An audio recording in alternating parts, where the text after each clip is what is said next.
Bonsoir, bonsoir à tous, bienvenue sur Public Sénat, ravi de vous retrouver pour une nouvelle semaine d'Allons plus loin. Nous sommes ensemble en direct jusqu'à 19h. Nous avons donc le temps d'analyser et de questionner toute l'actualité politique et parlementaire. Et on va d'abord le faire avec notre invité du jour, Bernard Jomier. Bienvenue. Vous êtes sénateur de Paris, apparenté au groupe socialiste. Vous réagirez bien sûr à ce mouvement de colère contre la réforme des retraites qui paralyse actuellement le pays. Durant toute l'émission, nous ferons réagir d'autres sénateurs et sénatrices en salle des conférences. Ce sera ce soir avec Fanny Conquis. Nous irons également dans l'hémicycle du Sénat où l'on est en train de boucler les dernières discussions autour du budget 2020. Et ce sera avec Alice Bardot. Allons plus loin, c'est aussi le club. Vous connaissez le principe. 3 intervenants qui ont des choses à vous dire avec nous ce soir. Marie-Pierre Bourgeois, bienvenue. Marie-Pierre, contexte social tendu et ça commence à se sentir. Ça se sent notamment parce que la saison des boules puantes vient de s'ouvrir. C'est parti. Jonathan Dupriez fait aussi partie de ce club ce soir. Jonathan, bienvenue. Un régime des retraites est aussi dans le viseur, c'est celui des parlementaires. Oui, c'est une petite musique qui monte dans l'opinion et au gouvernement et on va tenter de savoir pourquoi. Séance d'explication avec vous dans pas longtemps. Marie Brémaud est aussi avec nous, notre spécialiste Europe. Bonsoir Marie. Comment les Européens perçoivent-ils ce qui se passe en ce moment en France ? Ils observent avec intérêt le bras de fer qui s'installe entre les manifestants et Emmanuel Macron. On a hâte d'en savoir plus. Dans une demi-heure, notre grand débat. Nous reviendrons sur le conflit politique autour de cette réforme. La CGT veut son retrait pur et simple. Pas question, nous dit la majorité. Mais alors, qui lâchera ? Quelles concessions possibles d'un côté comme de l'autre ? Hashtag ALPL pour réagir sur Twitter. Mais d'abord, le point sur ce lundi noir dans les transports, trains, métro, bus, embouteillage monstre, compliqué, voire impossible de se rendre au travail. Aujourd'hui encore, avant d'en parler, on fait le point avec Alizé Boissin. Une nouvelle journée de galère. Un train sur 3 toute la journée. Bousculade et marée humaine pour prendre le RER B ou encore le bus 45 à Paris. Au 5e jour de la mobilisation contre la réforme des retraites, le trafic SNCF et RATP est toujours très perturbé. Alors pour faire face, les usagers s'organisent. Ça va être l'inconnu, mais on est parti une demi-heure avant. J'y vais parce que j'ai des collègues qui attendent, mais sinon je reste chez moi. Pas le choix, on fait avec. 10 lignes de métro fermées à Paris et seulement 50% des trams et des bus en circulation. Même constat côté SNCF, seulement 15 à 20% du trafic est assuré. Conséquence de ce manque de transport, 600 km de bouchons ont été enregistrés ce matin en Île-de-France, un nouveau record. Beaucoup d'autres régions sont touchées par les grèves, comme à Marseille où la gare est anormalement vide. Et si certains sont chanceux, la durée du trajet est, elle, bien plus longue. Mon Ouigo a été maintenu, donc je suis content. Par contre, au départ de Paris, moi, il a été annulé, donc on s'est retranché sur un Blablacar, parce que c'est la même filiale. Et on a pu venir en 20 heures. En plus de la grève des transports, certaines villes subissent des blocages. À Nantes, des gilets jaunes ont mis en place des barrages filtrants près de l'aéroport, ralentissant la circulation. Autre opération de blocage à Rouen menée par la CGT, empêchant les camions d'accéder au marché d'intérêt national. Demain, avec la nouvelle journée de mobilisation, pas d'amélioration prévue. Le pays tournera encore au ralenti. Allons plus loin donc avec vous Bernard Jomier, sénateur de Paris apparenté au groupe socialiste, membre de la commission des affaires sociales. Que vous inspirent ces images de voyageurs bloqués ? Est-ce que vous nous dites, comme Adrien Quatennens qui a tweeté ceci tout à l'heure, mieux vaut quelques semaines de galère que des années de calvaire et une retraite de misère ? Moi, je dis qu'on aurait pu s'en passer si le gouvernement avait été un peu plus clair dans sa réforme, parce que tout ça, ça découle de quoi ? Ça découle d'un haut commissaire qui commence les concertations en 2017 et qui, on est à l'automne 2019 et le gouvernement gagne 24 ou 48 heures pour des annonces. C'est une confusion entre la réforme dite systémique, c'est-à-dire on change de système pour aller vers le système par points, auquel je ne suis pas nécessairement opposé, avec une réforme dite paramétrique, c'est-à-dire on rééquilibre le système, on change la durée de cotisation, l'âge de départ, etc. Avec des informations totalement contradictoires et en plus en montant les Français les uns contre les autres, c'est-à-dire en disant « Ah mais tout ça c'est à cause des régimes spéciaux ». Donc à confondre l'essentiel qui est la retraite pour tous les Français, avec ce qui est beaucoup plus marginal, c'est-à-dire corriger telle ou telle inégalité, ce qu'il faut faire, à mettre une confusion dans tout ça, un tel amateurisme politique, on arrive à bloquer un pays. Quel geste vous attendez, vous, de l'exécutif mercredi ? Qu'est-ce qui ferait que, d'après vous, la situation se débloquerait et qui vous satisferait, vous ? À ce stade-là, je crois que le gouvernement ne peut pas continuer à mener la réforme dans ces conditions. C'est-à-dire le pays est bloqué. Mais vous savez, faire une réforme de fond, comme aller vers un système par points, en mélangeant tous les objectifs, ça n'est pas possible parce que vous n'avez plus de confiance. Et quand vous n'avez plus de confiance avec l'opinion publique, vous ne pouvez pas mener une réforme Donc c'est aussi fichu, il faut importante. la retirer d'après vous? Moi, je pense que le gouvernement serait plus sage, pour le moment, de retirer cette réforme et de reprendre le débat et de cesser de vouloir mélanger toutes les questions. Regardez tout ce qui sort jour après jour. La dernière chose, c'est les enseignants. Le ministre de l'Éducation nous dit il y a quelques jours, ah bah oui, les enseignants, ils vont y perdre, mais vous inquiétez pas, on va augmenter vos salaires. Donc quand on en est là, pendant 2 ans, on n'a rien dit, et parce que la grève a été déclenchée, on dit ah bah oui, il y a un problème. Pourquoi ? Parce que le ministre de l'Éducation a vu qu'il y avait eu un très fort taux de grévistes chez les enseignants. Donc ça dénote un manque d'honnêteté, un manque de franchise, un amateurisme politique. Et à ce stade-là, je ne vois pas comment la réforme peut être menée dans de bonnes conditions. Bernard Jomier, on va continuer de parler de tout cela. Demi-heure spéciale réforme des retraites. Vous l'avez compris, c'est l'heure du club.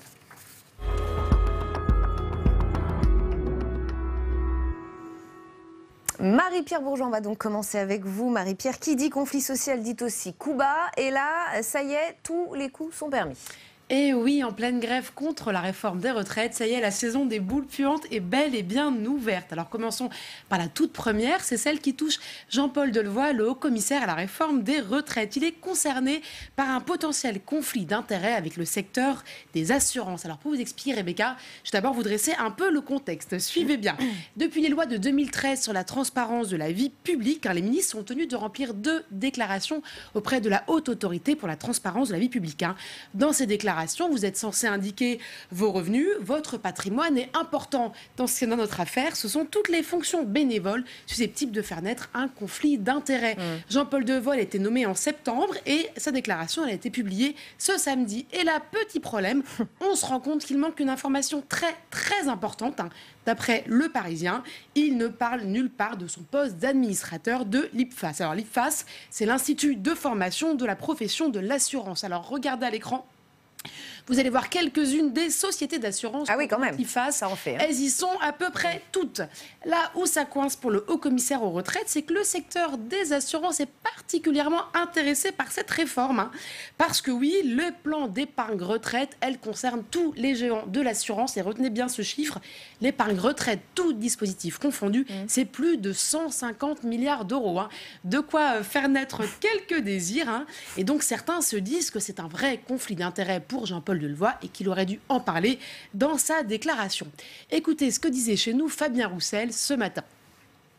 On voit le vrai visage de cette réforme de retraite à travers son haut commissaire aux retraites, parce que tout est fait avec cette réforme Macron pour pousser les futurs retraités vers des fonds de pension, des fonds d'assurance pour gérer les retraites par capitalisation. Alors quand on voit que celui qui est chargé de cette réforme a lui-même des liens avec les assurances, le monde des assurances, on se voit bien que tout cela est intimement lié.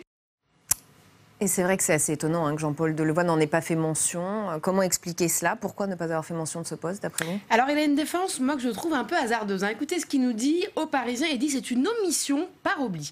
Il ajoute également que c'est une fonction bénévole, qu'il ne va quasiment jamais à l'IPFAS et que d'ailleurs, il ne connaît absolument rien à la formation des assureurs. De quoi se demander pourquoi est-ce qu'on l'avait choisi, lui. Bon, preuve qu'il avait préféré clôturer rapidement cette affaire. Jean-Paul Delevoye a annoncé sa démission de ce poste ce matin même. Seconde boule puante de ce début de semaine, c'est Philippe Martinez, le secrétaire général de la CGT. Cette boule puante là, elle est liée à son augmentation de salaire. Alors l'information n'est pas nouvelle, elle est d'ailleurs sortie en mars dernier dans l'Express, mais elle est reprise aujourd'hui sur les réseaux sociaux, notamment par un historien qu'on connaît bien ici, c'est Jean Garrigue. Oui, par hasard qu'elle réapparaisse. De quoi parle-t-on exactement? Alors en 2018, Philippe Martinez, il a touché 55 000 euros bruts de salaire. Ce salaire-là, il est 6 000 euros supplémentaires de celui qu'il avait touché en 2017. Une différence qui s'explique, d'après l'Express, par les primes versées par Renault. Renault, c'est son ancien employeur. En effet, la CGT, elle a l'habitude de rémunérer ses représentants en calquant la politique salariale de leur ancienne entreprise. Concrètement, si dans votre travail, vous gagnez 3 000 euros, si vous devenez patron de la CGT, vous gagnerez à nouveau 3 000 euros. Et un agent de maîtrise de Renault, comme l'était Philippe Martinez, avant de devenir président de la CGT, obtient entre 5 et 6 000 euros de prime par an. Donc l'histoire, elle n'est pas nouvelle. A priori, elle n'a rien de scandaleuse. Et d'ailleurs, les marcheurs ne l'ont pas forcément beaucoup reprise. Mais cette information, elle est rappelée à un moment très opportun parce que demain, c'est à nouveau un jour de très grande grève. Donc on peut supposer qu'il y a un objectif derrière ça. C'est évidemment essayer de discréditer la centrale syndicale qui, promet-elle, ira jusqu'au bout. D'ailleurs, hier dans le JDD, Philippe Martinez disait « Je tiendrai jusqu'au retrait ». Un point partout, la balle au centre, donc? Eh bien, peut-être bien, Rebecca, mais on peut aussi garder en tête ce que disait il y a quelques années le président Charles de Gaulle. Les boules puantes, ceux qui les lancent finissent par sentir plus mauvais que ceux qui les reçoivent. Ouais, qu'est-ce que ça vous inspire, Bernard Jomier? C'est vrai que le climat est un peu particulier et ça y est, les coups bas sont... Je parlais de confiance et d'amateurisme politique. Quand vous avez un membre du gouvernement qui a fait un peu un acte de phobie administrative, en quelque sorte, il faut en tirer les conséquences. Moi, je rappelle juste que dans les années précédentes, tous les ministres qui ont fait des oublis sur leurs déclarations, des conflits, qui étaient en situation de conflit d'intérêts, ont démissionné, mais pas de leur fonction annexe, de leur fonction principale de ministre. Et que là, ça doit être le nouveau monde, mais on considère que il a oublié, c'est pas grave, il régularise cette situation et tout continue. Comment voulez-vous que les Français aient confiance? C'est ça qui est grave. C'est que l'heure est très grave, l'heure est très troublée et cet amateurisme, encore une fois, il fait que les Français ne peuvent pas avoir confiance dans cette réforme des retraites. Il y a toutes les inconnues dont on a parlé et en plus, le principal membre du gouvernement en charge de la réforme donne le mauvais exemple. Non, moi je crois que Jean-Paul Delevoye, avec tout le respect que j'ai pour lui, par ailleurs, aurait dû quitter ses fonctions de haut-commissaire chargé de la réforme des retraites. Vous diriez qu'on a moins le sens des responsabilités dans le Nouveau Monde? Je pense qu'on n'assume pas et que la confusion des rôles est quasi institutionnalisée. Une autre ministre importante peut oublier un élément de sa déclaration de patrimoine, là c'est pas grave. Pareil, c'est Nicole Belloubet qui avait oublié de déclarer qu'elle avait 3 résidences. Exactement. Elle avait oublié qu'elle avait 3 résidences et elle continue son chemin de garde des Sceaux. Donc on ne peut pas, dans des moments difficiles où on appelle les Français à faire des efforts, à admettre des réformes qui sont difficiles pour eux, ils ont besoin d'en comprendre le sens et ils ont besoin d'avoir confiance en ceux qui mènent ces réformes. Des responsables exemplaires. Ils ne comprennent pas le sens et ils n'ont plus confiance dans ceux qui mènent la réforme. Alors, Jonathan Dupriez, on va continuer ce club avec vous. On vient d'en parler avec Marie-Pierre. Alors que les coups bas se multiplient entre l'exécutif et les syndicats, une petite musique monte également dans l'opinion. Il faut s'attaquer au régime de retraite des parlementaires. Alors ça, cette petite musique, comme vous dites, elle n'est pas nouvelle. On l'entendait notamment beaucoup, ce refrain, au moment du grand débat et aussi dans ce contexte de montée de l'antiparlementarisme.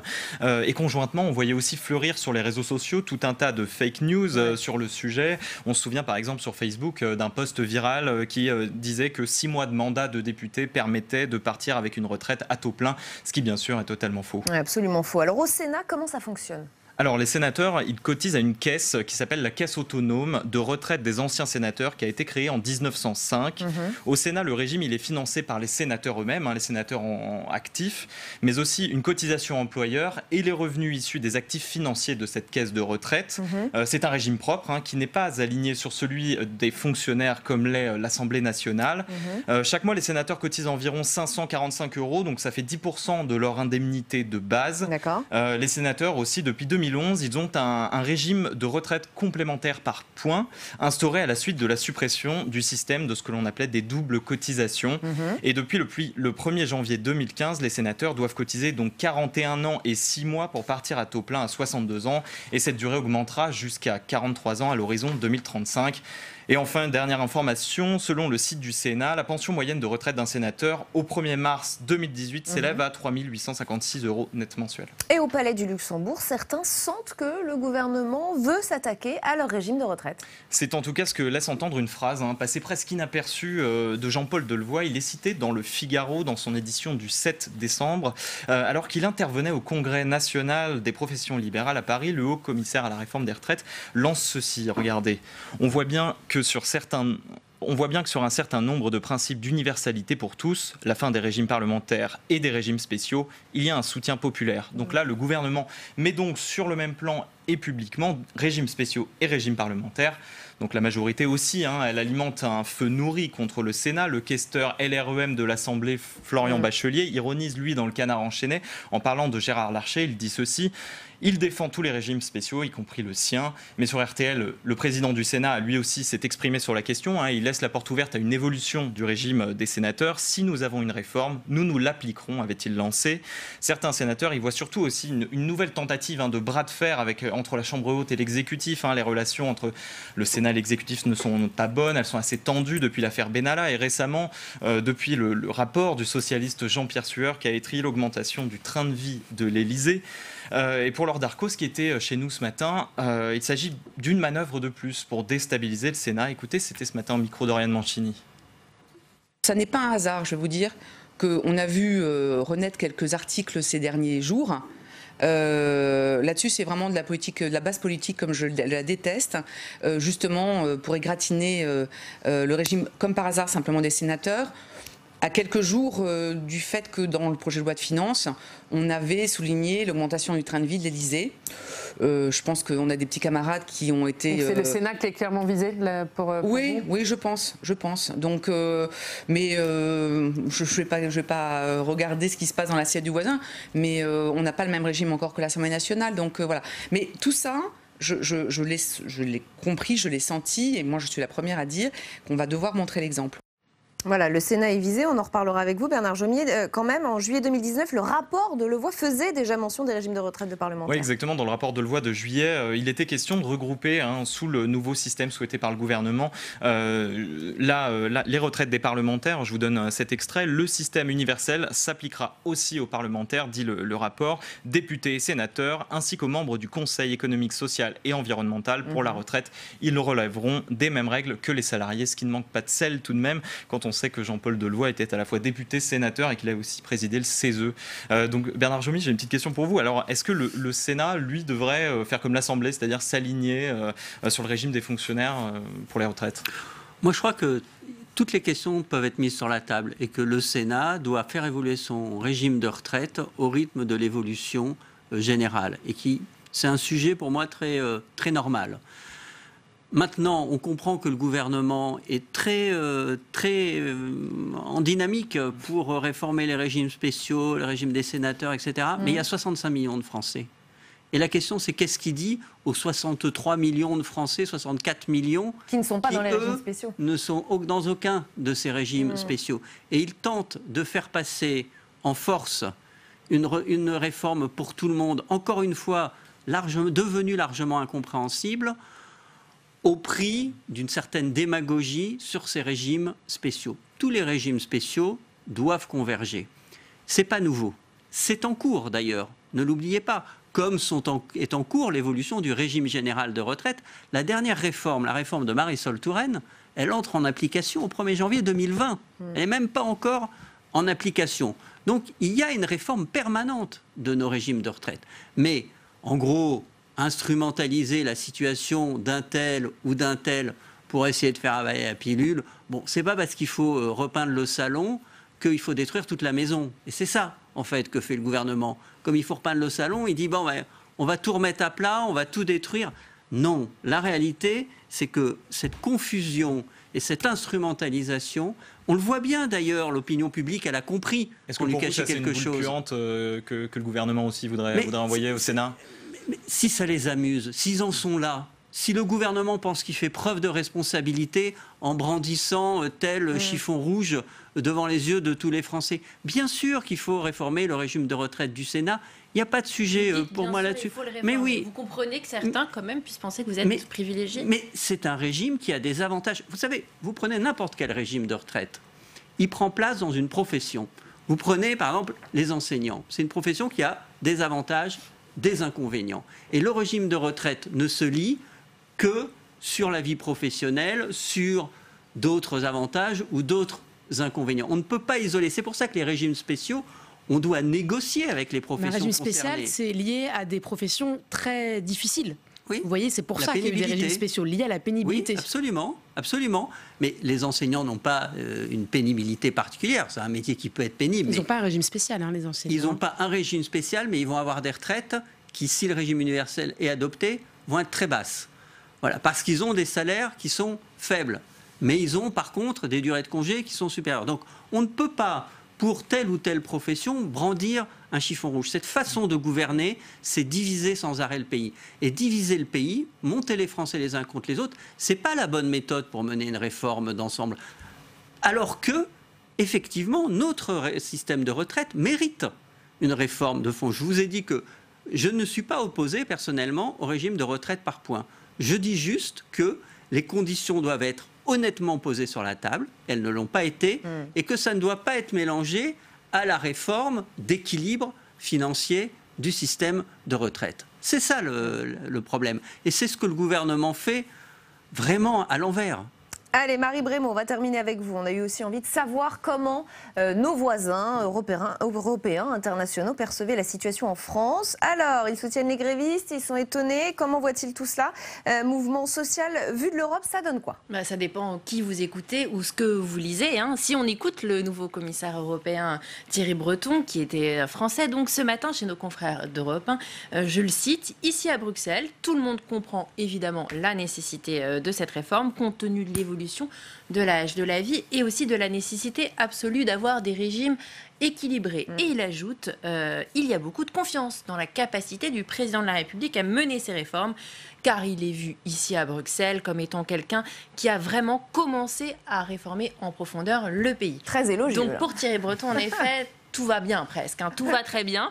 Bon, alors si parmi les dirigeants européens, on reconnaît à Emmanuel Macron la volonté de faire bouger les lignes de fracture habituelles, en France, les déclarations de Thierry Breton, qui a été désigné par Emmanuel Macron pour son poste, celui de commissaire en charge du marché intérieur et du numérique, manque sans doute un petit peu d'objectivité. Donc vous, en tant que journaliste sérieuse et rigoureuse, vous avez lu la presse étrangère afin d'avoir une vision plus exhaustive. Voilà, alors oui, commençons par le quotidien Die Welt. Le journal allemand, plutôt classé conservateur, lui, il livre un tout autre son de cloche, puisque sous la plume de Sacha Lennart, on peut lire que face à l'ampleur du mouvement de protestation, il devient évident que le gouvernement Macron va être amené à revoir son important projet de réforme, car en France, conclut le journaliste, c'est toujours la rue qui gouverne. La question que se pose d'ailleurs la presse étrangère aujourd'hui, c'est donc bien la capacité d'Emmanuel Macron à gérer la grogne sociale. Dans le quotidien belge le soir, on estime que le sort du gouvernement dépendra de l'opposition syndicale. La mobilisation pour les retraites, elle semble réconcilier gilets jaunes et syndicats, note le New York Times, le célèbre journal américain, et bien précise même que les syndicats et les gilets jaunes partagent une même vision du président Emmanuel Macron. Elle n'est pas très élogieuse pour le coup, qu'ils estiment arrogants et déconnectés de leur lutte quotidienne. Bon, nombre de correspondants étrangers parlent d'une semaine cruciale, une semaine décisive pour le titre espagnol El Mundo. Et nous terminerons avec nos voisins suisses dans Le Temps. Le journaliste Richard Verly écrit que c'est la semaine où la France s'avérera ou non impossible à réformer. En tout cas, à la veille d'une autre journée de mobilisation sociale, je voulais aussi vous faire part de cette information. Connaissez-vous Dounia, je vais essayer de ne pas écorcher son nom, Mijatovic? Non, ça vous dit pas quelque chose? Pas du tout, alors là. Non? Eh bien, c'est une femme bosnienne, c'est la commissaire aux droits de l'homme du Conseil de l'Europe et elle s'inquiète pour la liberté de manifester qu'elle estime cruciale en démocratie. Elle cite ainsi la Russie, la Turquie et la France, critiquant ainsi la loi de 2019 et les techniques de maintien de l'ordre. Bernard Jomier, est-ce que vous êtes d'accord avec la commissaire aux droits de l'homme du Conseil européen? Est-ce que vous êtes inquiet pour la liberté de manifester en France? En tout cas, je ne suis pas favorable à la façon dont le maintien de l'ordre est appliqué actuellement. Et on a vu effectivement depuis décembre 2018 un changement radical de doctrine qui a produit beaucoup de violence. Et cette violence dans la rue, elle n'est pas bonne, parce qu'en démocratie, effectivement, la liberté de manifester doit être à tout prix protégée. Et on a vu et on voit, au-delà de ceux qui viennent uniquement pour casser et qui doivent être réprimés, qui doivent être, eux, pourchassés, on voit des manifestants qui exercent tranquillement et librement leurs droits, victimes de violences qui ne sont pas justifiées. Et qu'on ne peut pas légitimer par les violences qui sont faites aux forces de l'ordre, car ce ne sont pas les mêmes qui accomplissent ces violences envers les forces de l'ordre. Donc oui, il y a une évolution de la doctrine. Vous savez, à Paris, on la voit particulièrement. On a un nouveau préfet de police à Paris qui a une vision extrêmement dure du maintien de l'ordre dans les rues de la capitale, et ça n'a pas produit des résultats en termes de vie démocratique et de vie commune qui sont satisfaisants. Au-delà du maintien de l'ordre, Bernard Jomier, j'aimerais vous entendre votre réaction à cette revue de presse étrangère. On entend Die Welt qui parle de la rue qui gouverne en France, ou Le Temps, pardon, à l'étranger. On se demande si on est un pays impossible à réformer. Alors ça, c'est une vraie question, mais moi, je m'inscris en faux contre cette réputation de la France qui ne serait pas réformable. Et même le discours de la réforme permanent qui est porté est un discours dont on peut interroger la légitimité. On parlait des retraites. Je vous rappelais qu'au 1er janvier 2020, il y a une nouvelle réforme de retraite qui s'applique. On va travailler un trimestre de plus tous les 3 ans. C'est la réforme de Marcel Touraine du quinquennat précédent. Il y a d'ailleurs des dispositions qui concernent les femmes, qui améliorent la retraite des femmes dans cette loi. Est-ce qu'il faut accélérer ce rythme? Est-ce qu'il faut le retarder? On peut en discuter, mais en tout cas, cette réforme, elle a été acceptée. Donc les Français ne sont pas rétifs à la réforme. Il y a même, si vous voulez, dans un monde qui change à toute vitesse, où les adaptations parfois dépassent les capacités de nos concitoyens, parce que ça dépasse le rythme humain presque. L'angoisse devant le changement climatique, où on demande des transformations profondes du mode de vie, ce discours permanent de la réforme est un peu déstabilisateur parfois pour la société. Il n'y a pas toujours nécessité de tout réformer, c'est ce que je veux dire. Et nos voisins, s'ils interprètent le fait qu'il y a une résistance comme un refus de la réforme, je crois qu'ils ne connaissent pas très bien notre pays. On a beaucoup changé. En termes de travail, on le sait, nos employés, nos ouvriers sont les plus productifs d'Europe quasiment. Donc on ne dise pas que ça ne fonctionne pas. Il y a des évolutions. Elles se font souvent par heure, par à-coup, par une acceptation tacite, mais elles se font. Merci infiniment Bernard Jomier d'avoir été avec nous dans ce club aujourd'hui, et merci d'avoir accepté notre invitation, et merci à tous les trois d'en avoir fait partie. Avant de passer au grand débat, on va faire un petit détour par l'hémicycle du Sénat avec vous, Alice Bardot. On arrive au bout des débats sur le budget 2020, c'est ça, c'est la dernière ligne droite. Et oui Rebecca, les débats ont tout de même continué aujourd'hui à la veille du vote sur le budget 2020, et ce matin c'est la fameuse devise Big Brother is watching you qui a résonné entre les murs du Sénat. Alors en cause une mesure du gouvernement qui vise à lutter contre la fraude en autorisant le fisc à récolter massivement les données personnelles que les internautes rendent publiques sur Facebook, Instagram ou encore Le Bon Coin. Une mesure qui serait testée pendant 3 ans. À gauche de l'hémicycle, on est vent debout contre cette expérimentation au motif qu'elle bafouerait les libertés d'expression et d'opinion des internautes. Alors, et sur les bancs de la droite et du centre, on est divisé. On écoute le sénateur centriste Loïc Hervé qui plaide pour la suppression de cet article du projet de loi de finances 2020. Je ne suis pas opposé à l'utilisation d'informations provenant des réseaux sociaux pour des enquêtes par les services des douanes ou les services fiscaux. D'ailleurs, ces services le font déjà.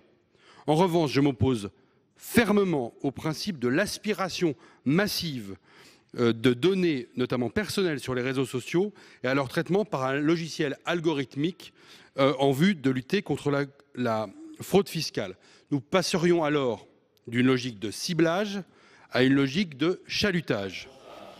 Alors le ministre de l'Action et des Comptes Publics, Gérald Darmanin, a accusé les sénateurs opposés à cette mesure de ne pas vouloir donner à l'État les moyens de lutter contre la fraude et a rappelé l'objectif de cette mesure. Je crois qu'il faut remettre l'église au milieu du village. Il ne s'agit pas de regarder ce que vous allez réserver sur booking.com, la poussette de votre enfant que vous allez vendre sur Le Bon Coin. Ce n'est pas du tout le sujet. Le sujet, c'est comment lutter contre les grands fraudeurs fiscaux, ceux dont on peut les confondre dans la domiciliation fiscale. Et la deuxième, c'est pour ceux qui vendent notamment des produits illicites comme le tabac pour aider nos buralistes. D'ailleurs, je crois que la Fédération des buralistes elle-même a encouragé le Parlement à adopter cette disposition. Les échanges entre le ministre et les sénateurs opposés à cette mesure ont été tendus, mais c'est finalement Gérald Darmanin qui a eu gain de cause, puisque le Sénat a adopté cet article, mais pas tel quel, puisque la récolte des données a été encadrée par la Chambre haute, comme elle l'avait été mi-novembre à l'Assemblée, mais dans une moindre mesure. Reste à savoir si cet article, une fois adopté définitivement par le Parlement, passera l'étape du contrôle par le Conseil constitutionnel qui, je le rappelle, est le gardien des libertés. Merci beaucoup Alice Bardot en direct de l'hémicycle du Sénat. La suite d'ALPL, c'est le grand débat. On va s'arrêter sur cette semaine décisive, on l'a compris. Pour l'exécutif, sa réforme des retraites passera-t-elle? On en parle dans un instant.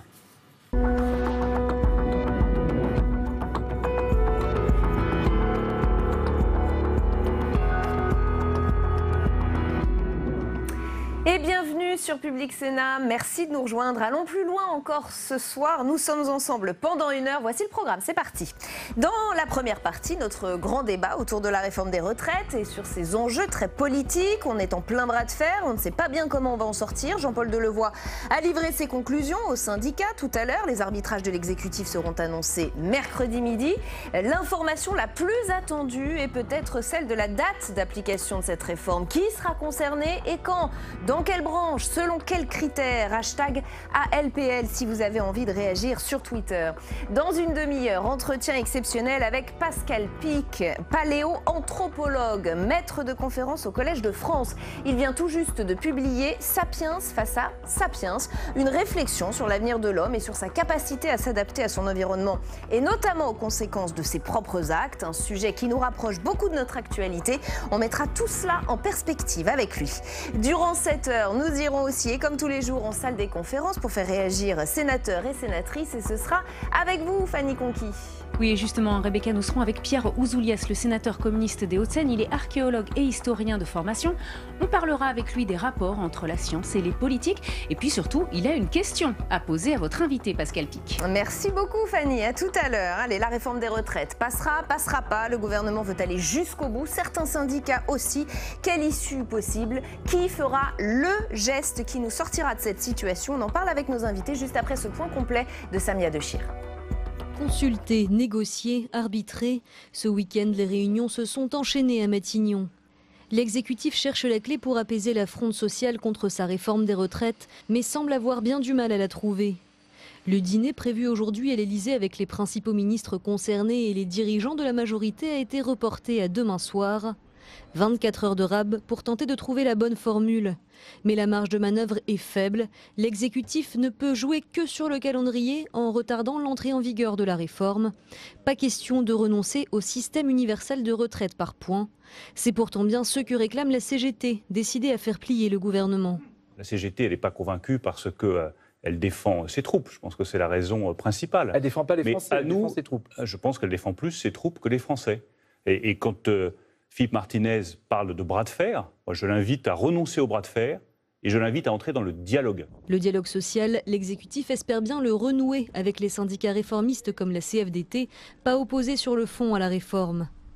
Cet après-midi, Jean-Paul Delevoye a reçu les partenaires sociaux pour leur présenter ses conclusions. La CGT a répondu à l'invitation, refusant de porter seule le chapeau du blocage du pays. Il y a eu des concertations, vous le savez. D'ailleurs, j'en profite pour rappeler aux ministres, parce qu'il y en a quelques-uns qui défilent sur les ondes en disant la CGT participe à rien, ne veut pas discuter. Ça va être, la 24e fois qu'on... Vous voyez, ils doivent regarder la mauvaise chaise pour dire que la CGT pratique la politique de la chaise vide. Demain, la CGT sera dans la rue pour une seconde journée de manifestation. Malgré la paralysie des transports, le mouvement reste populaire, soutenu par 68% des Français dans les sondages, y compris chez les électeurs d'Emmanuel Macron, qui sont plus de 40% à soutenir les grévistes. Avec nous pour le grand débat ce soir, Martin Lévrier, bienvenue. Vous êtes sénateur La République En Marche des Yvelines, membre de la commission des affaires sociales. Jérôme Bacher, bienvenue, sénateur LR de l'Oise, membre de la commission des finances. Alain Griset, bienvenue. Vous êtes président de l'UDP, Union des entreprises de proximité, syndicat qui représente 2,8 millions d'entreprises de l'artisanat, du commerce de proximité et des professions libérales. Et Benjamin Hamar, bienvenue à vous également. Vous êtes responsable de la CGT Val-de-Marne et auteur de ce livre Les combats du clair-obscur, réflexion sur les modalités de la lutte. Je vous donne cette toute dernière information. On apprend que la grève à la RATP est reconduite au moins jusqu'à mercredi. Jean-Paul Delevoye a livré le bilan de ces 2 ans de concertation au syndicat cet après-midi. La CGT y était, l'UDP aussi. Qu'en avez-vous pensé, Alain Griset ? Aujourd'hui, l'exercice était un exercice simplement de report de ce que les uns et les autres ont dit pendant 2 ans. Donc vous n'avez rien appris ? Je ne pense pas que qui que ce soit ait appris quoi que ce soit, puisque globalement, tout le monde connaissait les positions des différentes organisations. Et d'ailleurs, l'objet de la réunion n'était pas d'apprendre quelque chose. C'était de faire un bilan de ce qui s'était dit. Vous n'en attendiez vraiment rien, vu le contexte? Pas même un éclaircissement, des pistes pour la suite? Non, vraiment pas, puisque comme il est annoncé que le Premier ministre parle mercredi, il semblait surprenant que Jean-Paul Delevoye, la ministre, puisse dire quelque chose avant le Premier ministre. Donc non, je pense que tout le monde était bien convaincu que ce n'est pas après-midi qu'il y aurait des annonces. Par contre, je pense qu'il n'est pas inutile que tous ensemble, parce qu'on a eu 2 ans de concertation, mais des bilatérales. Donc là, la multilatérale, que chacun puisse entendre des arguments de l'ensemble des organisations, n'était pas inutile en soi. Mais ce n'était pas l'occasion d'apprendre quelque chose. Et vous avez pu percevoir une ambiance, une atmosphère, des tensions particulières, notamment celle de Jean-Paul Delevoye, par exemple? Il y a des choses qui ne se disent pas, mais qui peuvent se sentir? Oui, non, je n'ai pas senti Jean-Paul Delevoye ni la ministre particulièrement tendus. L'ensemble des participants étaient respectueux de chacun et des positions de l'autre. Bon, on a bien vu les clivages qu'il y avait. Clairement, sur les positions qui étaient déterminées. Et ça, je veux dire, c'est le normal. On n'est pas dans un domaine aussi compliqué d'abord et aussi sensible. C'est sûrement un des seuls domaines dans lequel tous les Français se sentent concernés. Et vu la complexité de ce que la retraite comporte, il est quasi normal qu'on n'ait pas tous les mêmes positions. Donc elles se sont exprimées dans leur diversité. Et la CGT y était aussi, Benjamin Hamar. Pas de politique de la chaise vide, vous y étiez.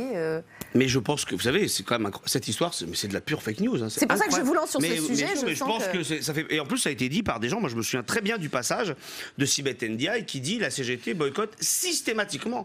Je pense qu'on a eu effectivement 24 rendez-vous facilement. Il y en a eu peut-être 2 ou 3 qui ont été effectivement boycottés pour des raisons précises.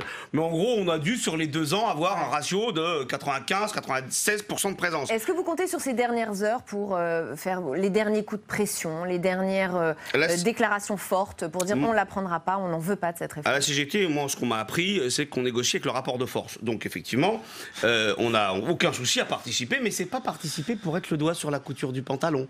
Parce que ça, c'est pas de la négociation, c'est la messe, quoi, c'est la leçon. Et c'est pas comme ça qu'on voit les choses. Donc, nous, on va aller jusqu'au bout. On va défendre nos positions jusqu'au bout.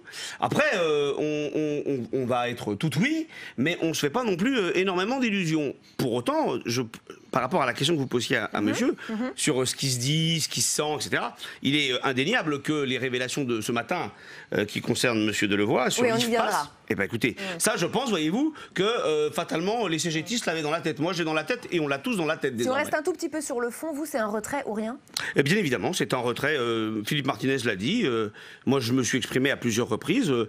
Ce projet de réforme, il a un environnement naturel. C'est les oubliettes de l'histoire sociale. Voilà, il y va. Après derrière, nous, à la CGT, on a des propositions. Parce qu'il y en a assez d'entendre qu'on est le syndicat aux mains vides. On a, sur toutes les grandes réformes du macronisme, on a eu, je dis bien, des pages de propositions. Et là, ça manque pas. Sur les 24 réunions, nous, on a dit au gouvernement, voilà, il y a telle piste. Par exemple, l'égalité salariale femmes-hommes. Parce que si vous réglez le problème des retraites, c'est bien de s'intéresser en amont sur les salaires. C'est excellent, les salaires, pour les retraites. Mais ça, voyez-vous, pour les libéraux, de toute obédience, ce sont des sujets tabous. Ce sont des sujets sacrilèges. Vous dites hausse des salaires et certains prennent la même mine déconfite qu'un vampire devant une gousse d'ail. Martin Lévry, on est bien d'accord, Jean-Paul Delevoye. Je ne suis pas un vampire. Jean-Paul Delevoye, ces conclusions n'ont a priori pas rien à voir, mais disons ce ne seront pas les arbitrages de l'exécutif de mercredi. Ça n'était pas le but, je rejoins tout à fait ce que dit mon voisin, ça n'était absolument pas le but. La réunion d'aujourd'hui, les annonces d'aujourd'hui, ce qui a été dit, c'était la conclusion de ce qui s'est passé en 2 étapes pendant 2 ans, et pas en une seule étape, mais en 2 étapes, un travail préalable avec l'ensemble des syndicats au fur et à mesure, puis après, un travail gouvernemental. On arrive à la fin, et c'est au Premier ministre de présenter ses conclusions. Ça n'est pas Jean-Paul Delevoye pour l'instant. Mais on imagine bien qu'il va s'en inspirer, sinon quel intérêt de ces 2 ans de travail? On est d'accord. On est bien d'accord qu'il va s'en inspirer et les choses ont été dites. Je veux dire, on dit toujours que cette réforme est compliquée, que rien n'a été dit, que tout est... Il y a des bases très solides et qui ont été annoncées et une ouverture de négociation sur tout le reste. Mais sur ce qui était solide, annoncé depuis, j'allais dire, la candidature d'Emmanuel Macron à l'époque, ça, on n'a pas bougé d'un iota. Donc fin des régimes spéciaux, des 40... Ça, c'est une conséquence, ça n'est pas un objectif. L'objectif, c'est la solidarité entre tous, avec tous. Une fois qu'on pose cette solidarité entre tous, on se rend compte qu'il y a 42 régimes spéciaux ou autonomes ou tout ce qu'on veut, enfin bref, 42 régimes qui créent une complexité inimaginable, qui créent des distorsions entre Français, qui rendent les Français jaloux entre eux. Oui, mais lui, il a une retraite ainsi, pas l'autre. Ça, c'est plus possible aujourd'hui. Donc, on doit retrouver une solidarité générale ensemble. Et donc, une des conséquences, c'est la suppression de l'ensemble des 42 régimes. Ça n'est pas les régimes spéciaux pour les régimes spéciaux, ça n'a pas de sens. C'est simplement qu'ils n'ont plus lieu d'être aujourd'hui, dans une logique où chaque Français, enfin, la plupart des Français aujourd'hui vont changer 2, 3, 4 fois de métier. Donc, comme ces caisses sont des caisses de métier, on ne s'en sortira pas. Jérôme Bascher. Il y a quand même quelque chose qui n'est pas dit. Pourquoi on s'attaque tous à la réforme des retraites, gouvernement après gouvernement? C'est que le régime des retraites est en déséquilibre. Il est encore plus gravement en déséquilibre que ce qui était prévu. Et c'est bien pour cela qu'il faut les réformer. Vous faites référence au rapport du COR, du Conseil d'orientation des retraites, qui nous annonce... Notamment le Conseil d'orientation des retraites, mais tout simplement le projet de loi de financement de la sécurité sociale qui vous montre. Le gouvernement avait dit en 2019... Vous verrez, on sera à l'équilibre. Bon, alors c'est pas avant 2023-24. Donc les promesses, il suffit comme disait Jacques Chirac, voilà, n'engage que ceux qui les écoutent. Et on sent qu'avec c'est Charles Pasqua, effectivement. J'admire, mais ça c'est le professeur d'histoire qui parle, donc je m'incline. Et quand on a des bonnes références comme ça à la CGT, je ne peux que m'incliner. Plus sérieusement, le vrai sujet, c'est que on n'a pas dit comment on allait trouver les milliards, parce que c'est comme les solutions de la CGT. Et je suis sûr que vous avez des très bonnes solutions, mais on ne dit pas comment on trouve les milliards et à qui on les prend dans le pays le plus taxé du monde. Donc il va falloir un moment dire, est-ce qu'il y a aussi un sujet d'équilibre intergénérationnel? La réponse est oui, et si c'est ça, il faut dire où on prend l'argent. C'est vrai que quand on met 7 à 8 milliards pour financer les régimes spéciaux, on peut se dire, est-ce que tout le monde est prêt à payer cette solidarité? C'est une des questions qu'il faut poser clairement. Après, pour revenir sur un régime universel... oui, sur le fond, vous êtes d'accord? Non, pas totalement. Moi, j'entends Martin Lévrier nous dire il y a un régime universel. Je ne sais pas de ce dont il s'agit. Moi, j'ai toujours pas de copie du gouvernement. En tout cas, moi, je suis très furieux, effectivement, de la méthode, comme nous l'avons dit depuis plusieurs jours, parce que attendre une semaine, là, que savoir si la grève du 5, ça va bien se passer, quel est le niveau, pour après dire... Lundi, on va recevoir les gens. Et puis, mercredi, on vous dira la réforme. C'est mettre le pays pendant une semaine dans des conditions impossibles. Moi, je pense d'abord aux Français qui vont travailler et qui en ont marre. Alors, d'abord, sur la fin de votre argumentaire, dire on attend depuis une semaine, on travaille depuis plus de 2 ans sur ce projet. C'est la première fois qu'on prend autant de temps. Donc nous dire que les derniers jours... Ça prend la première fois qu'on prend autant de temps pour ne pas faire. Mon cher collègue, je ne vous ai pas coupé. Mais c'est ça. Et le deuxième point, c'est dire que le problème, c'est avant tout le financement. Là aussi, c'est une conséquence. L'objectif principal de la retraite, c'est d'assurer aux gens qui vont toucher des pensions d'avoir une pension décente et raisonnable et dans un bon équilibre d'équité. C'est le point de départ. Et qui souhaite équilibrer... Mais absolument pas. C'est un mensonge. C'est un mensonge, mais éhonté. Je finis. Et il est dit, et on l'a affirmé, qu'il devait être équilibré. On l'a dit. On l'a redit. On donne des pistes. On n'a pas dit quand. Et on n'a pas dès dit 2025, et laisser le gouvernement agir. Et pour information, sachez que le MEDEF qui vient de s'exprimer reproche le manque de clarté du gouvernement. Benjamin Hamar.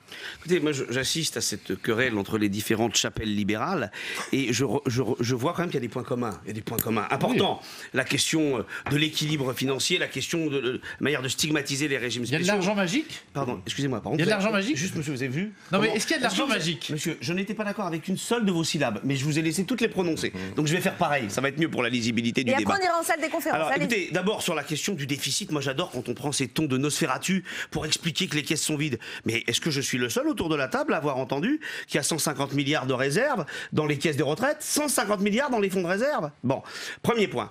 Deuxième point, mais monsieur me dit où est-ce qu'on trouve l'argent? Alors je sais pas, je suis le seul à être au courant également que les entreprises du CAC ont fait 90 milliards de chiffre d'affaires en 2018. Je suis le seul monsieur à savoir autour de la table qu'il y a eu 57 milliards de dividendes aux actionnaires. Alors je vais vous dire les pistes de la CGT.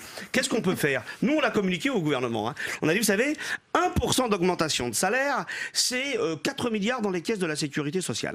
5% d'augmentation de salaire, c'est 18 milliards dans les caisses. Alors qu'est-ce que nous disent les libéraux? Mais l'État ne peut pas augmenter les salaires. Oui, mais par contre il peut avoir un rôle incitatif.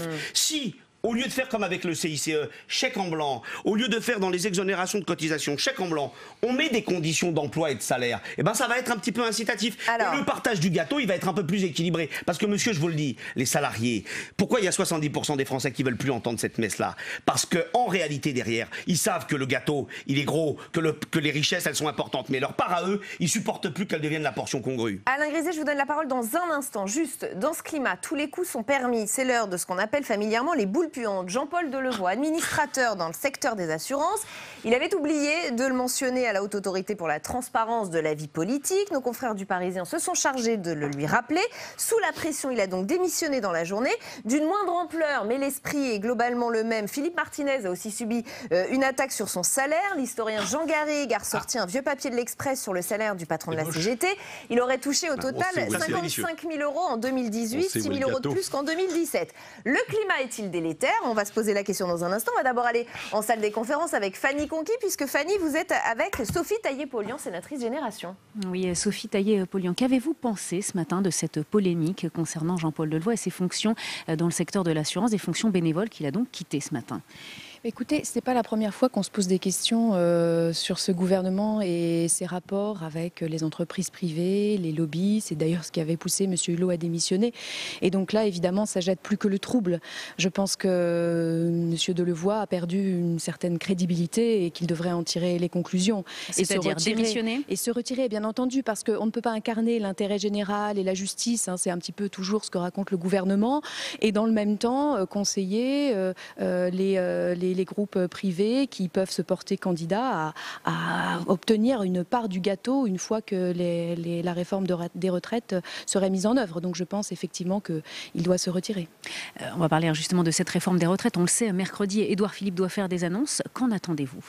Moi, ce que j'en attends, c'est que le gouvernement abandonne ce projet qui, visiblement, dans les grandes lignes qu'il a posées, ne conviennent pas aux Françaises et aux Français qui se sont mobilisés extrêmement massivement.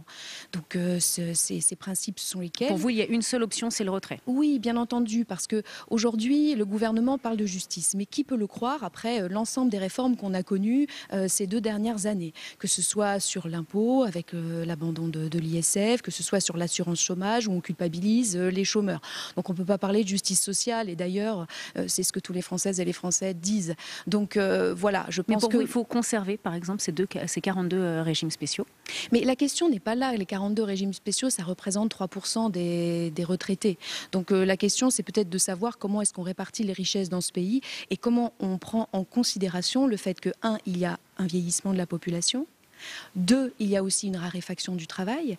Il y a effectivement de nouvelles recettes à mettre au pot commun pour les retraites, peut-être notamment la taxe robot, le fait qu'il y ait une certaine robotisation dans notre société des emplois, de l'économie, et peut-être que ça génère des gains de productivité qui devraient être participés au financement des retraites. Il y a beaucoup de questions qui se posent. Et Jean-Paul Delevoye, dans son rapport, a finalement assez fermé les choses sur un modèle à la suédoise qui, on l'a observé, en Suède, a conduit à une baisse des retraites, donc à une paupérisation des classes moyennes et modestes. Donc c'est la raison pour laquelle je pense que cela ne peut pas convaincre les Français et que retrouver un peu de concorde, c'est pour moi renoncer à cette réforme. Merci Sophie Taillé-Polian d'avoir répondu à mes questions. Merci. Merci à vous Fanny. Alain Griset. Oui, peut-être 2-3 points. Tout d'abord, sur ce que M. Amar dit sur les réserves. C'est vrai que dans les caisses des professions libérales, il y a quelques réserves. Mais ce sont des gens qui, pendant des années, ont géré correctement leur caisse pour prévoir l'avenir. Et il est évident que nos entreprises sont pas prêtes à considérer que les fourmis doivent donner tous leurs biens pour les cigales. Donc là-dessus, notre position est très claire. Les professions doivent pouvoir utiliser les réserves qu'elles ont mises pour préparer l'avenir. Deuxième élément, vous savez, nos entreprises, les artisans et les commerçants, la moyenne des revenus n'est pas plus élevée que les salariés que vous représentez, ou que beaucoup de salariés que vous représentez. Et donc, penser que nos collègues pourraient subir des augmentations de cotisation est totalement illusoire. Aujourd'hui, nous sommes dans une situation où la totalité de nos collègues est arrivée à un point de cotisation qui devient insupportable. Et troisième chose, simplement pour commentaire, moi je ne sais pas ce qui s'est passé pour Jean-Paul Delevoye, mais en tout cas, remarquez que pendant les 24 mois avec lesquels nous avons travaillé, tous autour de la table ont remarqué qu'il avait été à l'écoute, qu'il avait pris soin de prendre du temps pour faire un rapport. Et sur les assurances, le fait de passer à 3 passes de la sécurité sociale, c'est-à-dire 120 000 euros de revenus dans le régime de base, fait que quasiment il n'y a plus de place pour l'assurance privée dans les retraites. Pour mais alors vous préciser dites les que choses. c'était le bon interlocuteur et peu importe son potentiel conflit d'intérêts, là ce qui sort aujourd'hui, ça a peu d'importance. Tout le monde autour de la table, après-midi, a constaté, avec des accords, mais qu'en tout cas, pendant ces 24 mois, il y avait eu des échanges qui étaient corrects, de l'écoute et de la prise en compte. Voilà, bon, à part ça, c'est simplement ce que je remarque. Je me permets juste une réflexion très simple. Vous parlez de conflit d'intérêts. Attention aux mots. Non, j'ai dit potentiel conflit Potentiel, d'intérêts. mais même potentiel. Il était membre du conseil d'administration d'une association. Il était donc totalement bénévole. Donc, conflit d'intérêts sur cette affaire. Deuxième point, et là je vous rejoins, je vous remercie de l'avoir dit, que ce ne soit pas à moi de le dire. Cette réforme ne touche en rien les assurances, sauf effectivement pour les salariés qui ont un revenu, alors je fais très attention à ce que je dis, au-dessus de 120 000, 350 000. qui là auront la capacité, s'ils en ont envie, mais ils le font déjà, de cotiser à titre personnel, Moi, je faux sais ce pas. que vous dites, à titre personnel au-dessus de 120 000 euros, tous les autres ne sont absolument pas concernés, parce que je rappelle que nous restons et nous maintenons un régime par répartition auquel nous tenons beaucoup.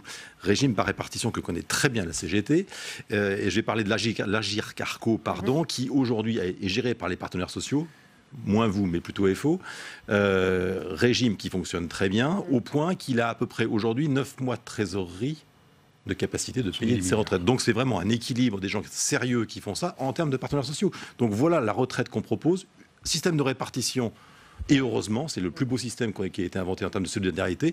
Quant à Jean-Paul Delevoye, excusez-moi, mais franchement, c'est pas un sujet.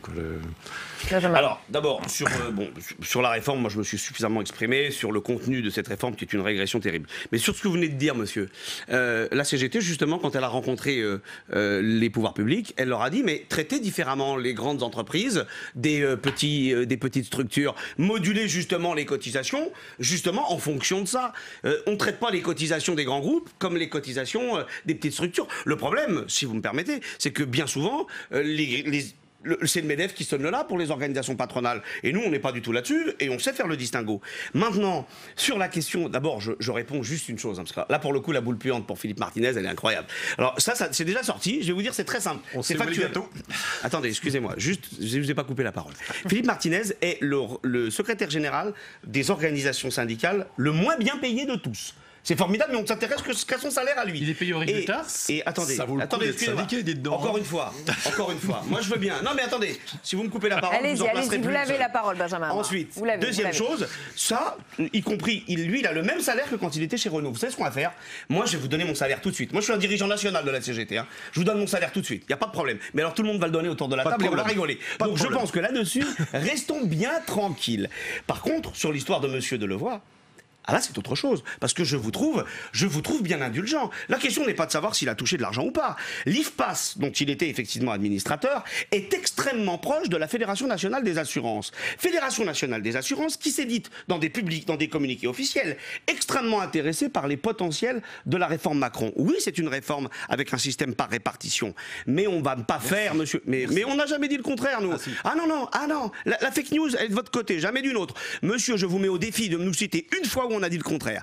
On dit toujours que c'est un système par répartition. Par contre, vous oubliez un peu vite qu'il y a la loi Pacte et que la loi Pacte, elle facilite la retraite par capitalisation. Qu'est-ce qui se passe sur cette histoire? En fait, la réforme par points de M. Macron et de Delevoye, elle va baisser drastiquement les fonds de pension. Que vont faire les gens? Comme ils ont fait en Suède, ils vont se rendre compte, vous savez, quand on veut tuer son chien, on l'accuse de la rage. Ils vont se dire, bon sang, je touche plus que ça. Ah bah tiens, ça tombe bien, la loi Pacte facilite la capitalisation. Donc, même si c'est un système par répartition, on va compléter. Écoutez, c'est parfait. Vous parlez de ça, vous parlez de fake news. On entend beaucoup de choses autour de cette réforme et ça nous amène clairement à cette troisième partie. C'est très difficile d'y voir clair, hein, notamment pour ceux qui n'y connaissent pas grand-chose, peut-être pour vous qui nous regardez, qui dit vrai, qui dit faux. Je voudrais que vous nous aidiez à comprendre ce qui se passe. Jean-Luc Mélenchon nous dit sur Twitter, ils veulent que tout le monde ait une petite pension et ceux qui ont un salaire un peu au-dessus de la moyenne se payent eux-mêmes leur retraite en capitalisant, en achetant des fonds de pension. Le leader de la France Insoumise n'est pas du tout le seul à faire circuler cette petite musique. Fabien Roussel, secrétaire national du PCF, nous a dit exactement la même chose ce matin sur ce plateau. Il était l'invité d'Oriane Mancini dans Bonjour chez vous, on l'écoute. Tout est fait avec cette réforme Macron pour pousser les futurs retraités vers des fonds de pension, des fonds d'assurance pour gérer les retraites par capitalisation. L'objectif de cette réforme, c'est écrit noir sur blanc dans le Conseil d'orientation des retraites, c'est de faire baisser les niveaux des pensions des Français. Ça, c'est un tableau du Conseil d'orientation des retraites. Quelles que soient les prévisions quels que soient les scénarios du gouvernement, il n'a envisagé que des scénarios où les pensions baissent. Alors, Martin Lévrier, ce sont des informations qui circulent tout le temps, et notamment sur les réseaux sociaux depuis 2 semaines. Oui. Qu'est-ce que vous répondez à cela? C'est complètement faux? Je réponds que, 1, c'est faux, et on l'a démontré pour certains cas types. 2, ça ne peut pas être discuté comme ça, puisque l'objet des négociations, c'était justement autour de cet ensemble. Donc, les paramètres utilisés, on ne les connaît pas. Donc, on vous dit sans arrêt, on me dit c'est faux, mais personne ne le justifie. C'est-à-dire que face à cet argumentaire, même pas argumentaire, on vous annonce, c'est un mensonge, on va vers la capitalisation. Nous, on vous maintient que c'est la répartition et on l'a démontré. Et face à cette explication, c'est une capitalisation. Personne n'est pas expliqué ce qui s'y passe. C'est pas ce qu'ils viennent de dire. Non, ils ont dit que vous êtes dans un système par répartition, mais il va tellement affaiblir les pensions que les gens vont se tourner vers la retraite par capitalisation. Même si votre système est un système par répartition, vous poussez les gens, vu la misère que vous allez organiser, à aller vers la capitalisation. C'est ça qui est dit. Donc n'inventez pas des fake news. Il m'a coupé la parole. Allez, donc juste un tout petit point, quand on explique que le minimum sera réélevé, que les personnes qui ont des carrières hachées gagneront plus, auront une pension bien plus importante, etc.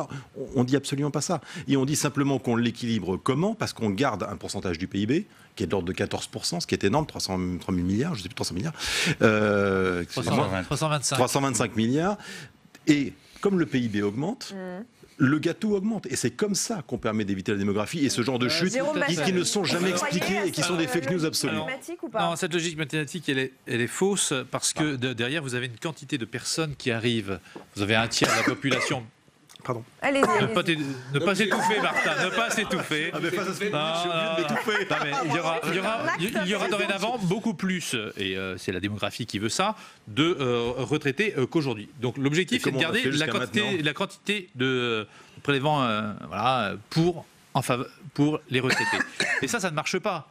Si vous gardez la même quantité de PIB, mais que vous avez plus de personnes à la retraite, finalement, vous baissez le niveau moyen de pension. Donc ça c'est mathématique, parce que vous n'avez pas dit la vérité. C'est-à-dire, la vérité, c'était quand même ce que j'ai dit au départ, qu'il y avait un sujet financier et qu'il fallait compenser. Alors moi, mon sujet est le suivant, c'est sur les grands principes. On va nous annoncer ça mercredi. C'est formidable, mais on aurait pu nous l'annoncer avant. C'est pas le texte de loi qu'on nous annonce mercredi. Moi, c'est un problème. Vous n'aimez pas la négociation, vous. De se tourner vers les fonds de pension et que ce serait une retraite par capitalisation au final ou pas? Non. Je crois qu'on peut faire une autre réforme que celle-là. Je crois beaucoup plus à une réforme universelle. Je suis pour le régime universel de base et après des régimes complémentaires qui prennent compte des spécificités de chacun. Voilà. Mais vous n'y croyez pas au fait qu'on aille vers une retraite par capitalisation par rapport à ce qui se passe? Ce n'est pas écrit. Il y a déjà aujourd'hui des retraites par capitalisation. Ça s'appelle l'assurance vie. Ça s'appelle pour les élus locaux la FONPEL. Ça s'appelle. Voilà. Vous avez plein de petits fonds de pension qui existent depuis 1993 et la loi Thomas. Qui était député à l'époque. Donc il n'y a pas de quoi les craindre non plus. Tout ça existe, mais c'est pas formidable. Aujourd'hui, dire que ça va baisser les pensions. L'histoire des 14 points du PIB avec le système, c'était celui de l'éducation nationale où il y avait un régime. Il y avait un fonds de pension de l'éducation nationale qui a été une catastrophe pour les enseignants. Alain Griset. De façon très mécanique. Et d'ailleurs, c'est un des éléments que l'UDP conteste dans la réforme. D'accord. On passe sur le système actuel qui est basé sur le régime de base à ce qu'on appelle un PASS, un plafond de la sécurité sociale. C'est 40 000 €. Et au-dessus de 40 000 €, c'est de la complémentaire et c'est de la liberté. La réforme envisagée par le gouvernement, c'est de passer à 3 PASS. Donc 120 000 €. Ça veut dire qu'entre 0 et 120 000 €, c'est le régime de base.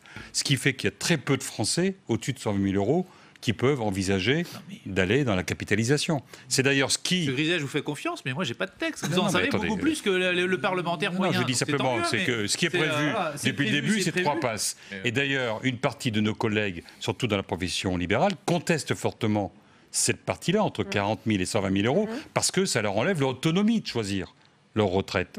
Parce qu'ils vont être contraints de cotiser sur le régime de base, et naturellement, ils n'auront plus l'autonomie de décider où ils peuvent réussir à investir leur cotisation. Et ils peuvent perdre une partie d'argent. Et ils peuvent perdre une partie d'argent.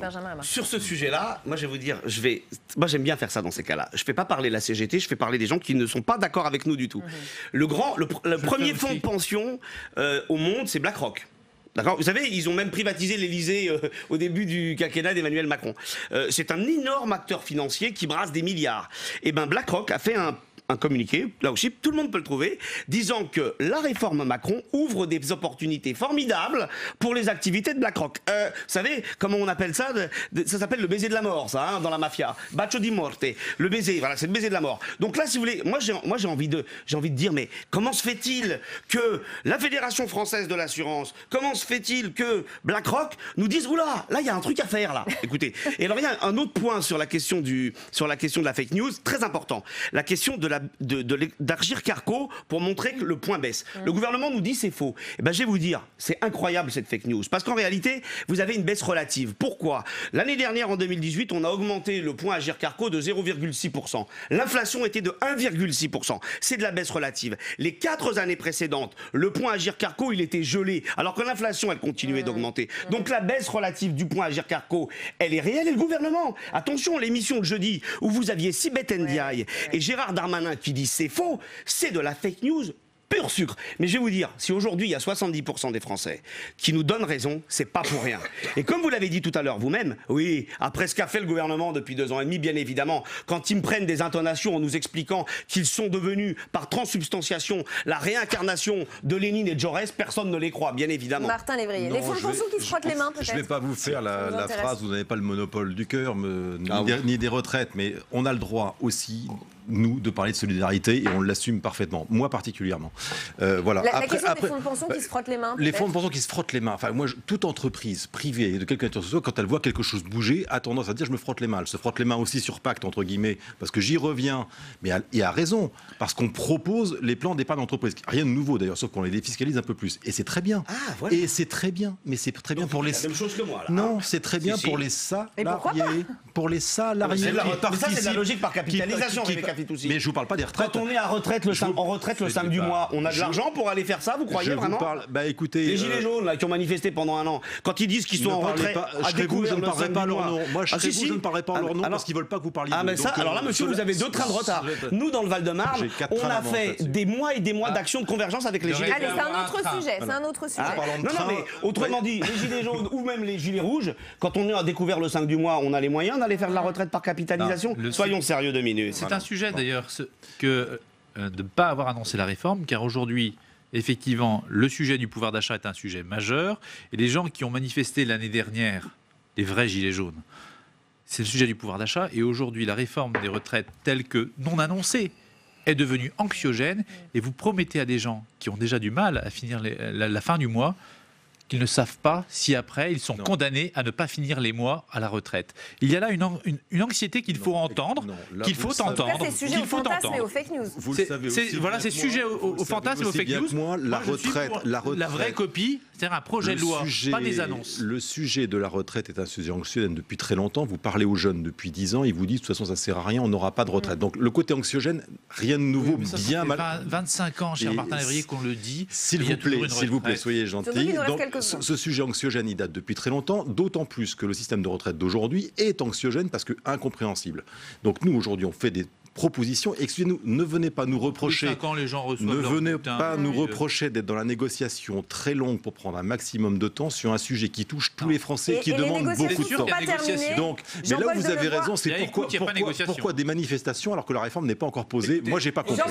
Là-dessus, je suis d'accord avec vous. Et mettez-la au pilori, c'est ça. Jean-Paul Delevoye annonce de nouvelles concertations pour janvier 2020, dès janvier 2020. Vous êtes prêt à les suivre, Alain Griset, ces nouvelles concertations? Mais cette concertation-là, nous l'avons demandé profession par profession, pour toutes les professions sur lesquelles il y a une convergence compliquée.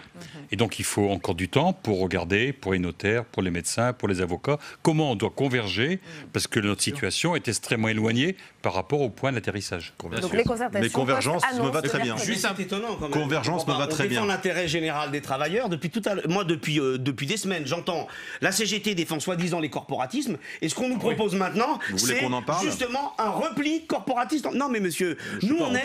Je vais vous dire, on est sur l'intérêt général des travailleurs. On ne veut pas que les gens aillent ensuite négocier chacun le bout de bras.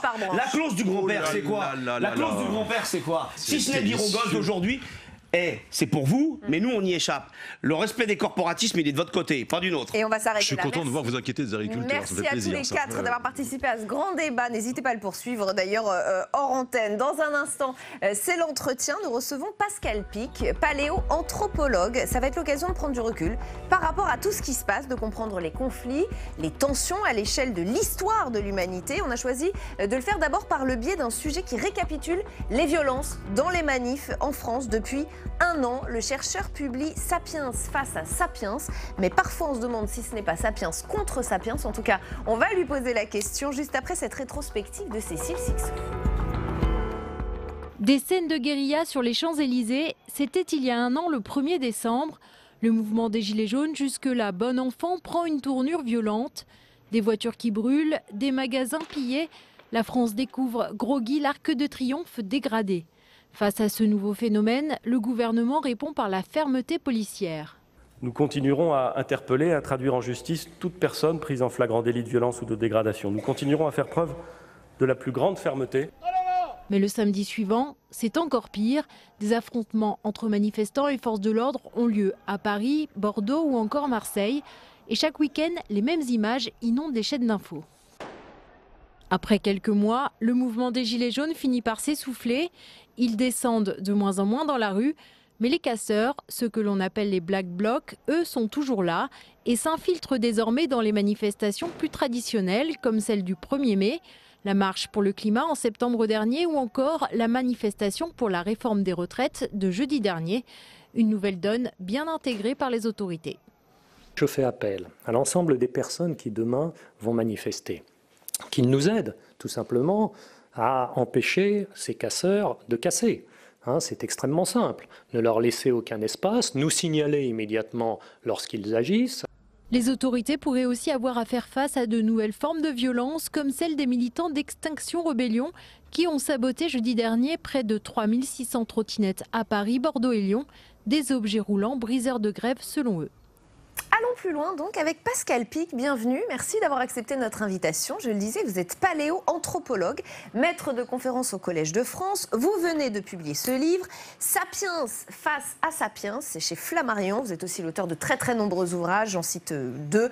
Une époque formidable, l'intelligence artificielle et les chimpanzés du futur et beaucoup d'autres. Question liée à cette actualité sociale d'abord. On vient de voir en images à quel point les hommes peuvent s'affronter. Et je le disais avec un peu d'ironie, un peu d'humour, mais c'est peut-être un peu ça. C'est pas Sapiens face à Sapiens, c'est finalement Sapiens contre Sapiens. C'est aussi un peu comme ça qu'il faut voir les choses. Oui, alors moi j'aimerais bien un peu d'optimiste dans... Alors, mais allez-y, avec plaisir. Parce que vous avez cité un autre ouvrage qui vient de sortir, Une époque formidable, ça semble tout à fait provocateur. Mais c'est un peu curieux, on a l'impression que ce monde change, on est bien d'accord. Oui. On ne sait pas trop où on va, ça on est bien d'accord. D'accord. Mais l'autre enjeu, c'est qu'on n'a jamais vécu avec une telle sécurité dans le monde entier. Soyons très clairs. Il n'y a jamais eu si peu d'homicides. Il y en a trop pour les féminicides, on est bien d'accord. Mais globalement... Il y en a toujours trop de toute façon dans l'absolu. Oui, mais globalement, par rapport à des périodes qui ne sont pas si lointaines dans notre histoire contemporaine, on n'a jamais vécu avec autant de biens, autant de facilité. Et c'est curieux, nous avons une crise qui est très importante, bien sûr, mais à l'échelle mondiale, ça c'est nouveau, où dans tous les pays, on se pose la question de la reconduction de notre modèle social. Mais on sent beaucoup de violence quand même. On la voit, cette violence. Elle est de plus en plus présente. Une violence qui s'exprime par une manifestation, qui s'exprime aussi par les votes. Mais en l'occurrence, ce qu'on a du mal à comprendre, c'est que plus une espèce a du succès, si je vous pose la question comme ça, à brûle pour point, pourquoi les espèces évoluent? Alors on cherche les facteurs, on pense à Jurassic Park, on pense aux catastrophes naturelles, un petit peu une influence. On a du mal à comprendre un peu plus la coévolution, c'est-à-dire que nous coévoluons avec des écosystèmes, même urbains. Ça, ce sont de grands enjeux pour l'adaptation de l'humanité dans les années qui viennent. Et troisièmement, c'est le succès. Moi, je suis d'une génération qui est celle des baby-boomers, même maquillés, ça se voit. Et plus sérieusement, attendez, en 50 ans, la population mondiale a été multipliée par 3, et nous avons multiplié par 100 en moyenne, avec beaucoup d'inégalités, ce qui est un autre problème, notre empreinte écologique. Et en fait, plus une espèce a du succès, plus elle modifie les conditions de son environnement. Et de mon point de vue, c'est ce que j'explique dans ce livre, maintenant on peut le discuter, c'est matière à discuter bien sûr, c'est que depuis les Lumières, on est en panne de modèle pour demain. On n'a plus de projet pour le monde de demain. Quand, en 1990, le mur de Berlin, on vient de célébrer les 30 ans, s'est écroulé, victoire. Le monde libéral, démocratique a gagné et nous pensions que le monde entier allait s'aligner. On attendait la Chine, on les appelait les pays émergents, les fameux BRICS, dont on parle de moins en moins malheureusement. Donc Brésil, Russie, Afrique du Sud, Inde et j'en oublie un. Le S de la fin ? Je ne sais pas. Oui, Afrique du Sud. Et donc vous là, l'avez dit, vous l'avez South Africa. Donc, et à partir de là, donc, on s'est dit formidable. Francis Fukuyama nous dit c'est la fin de l'histoire. Donc on aurait le meilleur modèle possible dans le meilleur des mondes. Donc on s'est arrêté de chercher des idées pour demain ? Voilà, parce qu'on est d'aboutir. Et pendant ce temps, deux problèmes qu'on avait négligés. Un, qui était le dérèglement climatique et la crise écologique qui commence déjà à nous alarmer depuis les années 70, d'un seul coup, voilà, on est sorti de l'opposition entre les deux blocs. Ah ben voilà, on a ce problème, et puis depuis, on sait ce que c'est devenu, ça s'accentue. Et puis surtout, on avait négligé l'impact des technologies sur les changements de société. Et là, c'est l'explosion, évidemment, d'Internet et aujourd'hui des smartphones. Donc, c'est ce qu'on appelle l'ère numérique. Et les deux, en même temps, sont en train de bousculer le monde. On sait que ça change. Il y a de vrais enjeux, mais on n'a plus de modèle qui transcende. Et je pense qu'une des raisons des violences aujourd'hui, c'est qu'on n'a plus de grandes idées qui nous amène à ne plus nous opposer sur les acquis qu'on a peur de perdre. Alors en l'occurrence, peut-être que le politique peut y faire quelque chose. C'est lui qui a les commandes pour faire avancer les choses, pour adapter les textes aux évolutions économiques, sociétales. On a parfois l'impression que le citoyen veut aller plus vite d'ailleurs que le responsable politique. On va demander à Pierre Ouzoulias ce qu'il en pense. Le sénateur communiste est archéologue de profession. Il avait très envie de vous interroger. Il est au micro de Fanny Conqui en salle des conférences. Il nous fait part de sa réflexion sur le sujet et il vous pose une question. Pierre Ouzoulias, vous êtes vous-même archéologue, historien, vous occupez des fonctions politiques depuis plusieurs années. Pour vous, quel est le rôle du politique vis-à-vis de la science ? Moi j'aurais envie de renverser le rapport et de dire quel pourrait être le rôle du scientifique pour un politique. Je trouve que dans ce sens-là, ça serait plus intéressant parce qu'on a beaucoup à apprendre des scientifiques. Moi, j'avais envie si vous me le permettez, de poser une question à mon collègue archéologue. Enfin, moi, je le suis de moins en moins, donc j'en profite encore un peu. Je vous en prie. Là, je connais un petit peu son œuvre que j'apprécie, qui est tout à fait étonnante, exemplaire et atypique, ce qui est une très bonne chose.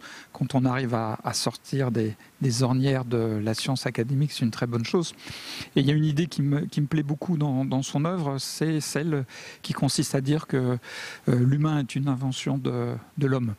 Et moi, j'avais envie de lui demander quel pourrait être l'humain du XXIe siècle et comment les politiques pourraient être au service d'une œuvre humaniste pour permettre l'émergence d'une nouvelle humanité au XXIe siècle.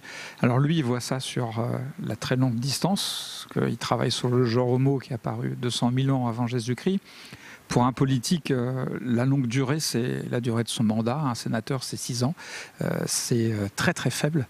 Donc j'avais envie de lui demander comment il perçoit toute cette profondeur historique dans le métier qu'on essaye de faire sur un petit mandat. Alors, Pascal Pic répondra à votre question, mais pour revenir quand même du rapport du politique avec la science, est-ce que pour vous, les politiques sont un moteur pour intégrer les grandes avancées scientifiques dans la société, ou est-ce que parfois il peut y avoir des freins avec le principe de précaution, par exemple ?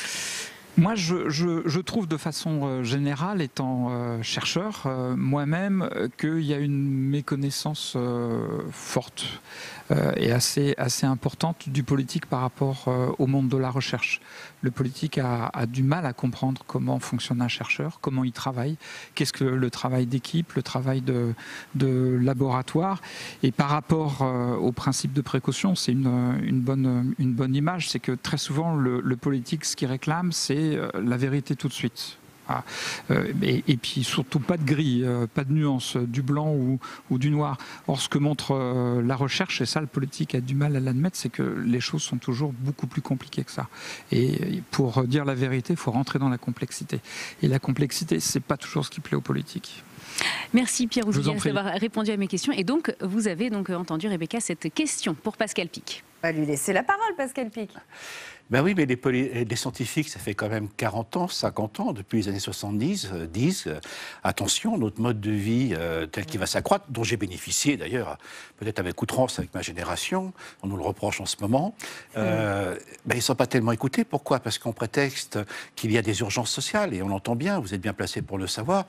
Et ce qu'il faut bien comprendre, et ce que peut apporter la science, c'est que nous sommes dans des écosystèmes. Ce qui est très intéressant, c'est qu'aujourd'hui, une grande partie du monde économique une partie de l'intelligence artificielle et une partie des enjeux de société reviennent vers des enjeux d'évolution, d'adaptation qui sont liés aux écosystèmes. Un écosystème, ça veut dire que nous n'évoluons pas seuls, nous coévoluons avec les autres entités, évidemment, vivantes, comme notre microbiote, on en parle beaucoup en médecine, comme vous le savez. Ça paraît simple ce que je vous dis là, mais il y a quelques années encore, on disait oui, grâce à la médecine, qui continue à faire des progrès extraordinaires, nous sommes sortis des principes de l'évolution. Ce qui est faux. Ce que je montre dans ce livre, c'est que les choix de nos ancêtres et ceux que nous faisons en termes d'alimentation, de comportement, sélectionnent parfois nos gènes, mais surtout l'expression de nos gènes. Donc ça veut dire que nous ne sommes jamais sortis des processus de l'évolution. Surtout, une des leçons de l'évolution pour les politiques, je peux me permettre, je ne veux pas donner une leçon, mais, une des leçons de l'évolution par rapport au changement, elle est celle-ci, c'est que si on est darwinien, dans le bon sens du terme, la vraie question qu'on se pose, c'est celle-ci.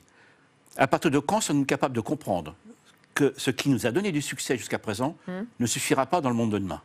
Ça, c'est le vrai enjeu.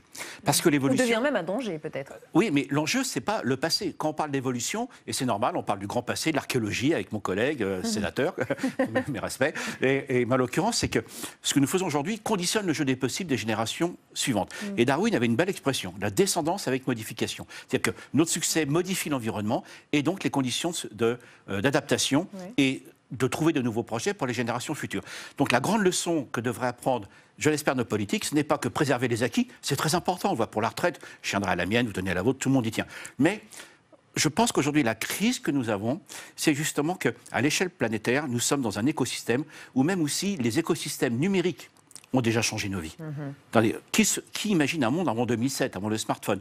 Et ça, on avait négligé. Et nous autres, les préhistoriens et les archéologues, nous savons... On l'a pas senti venir.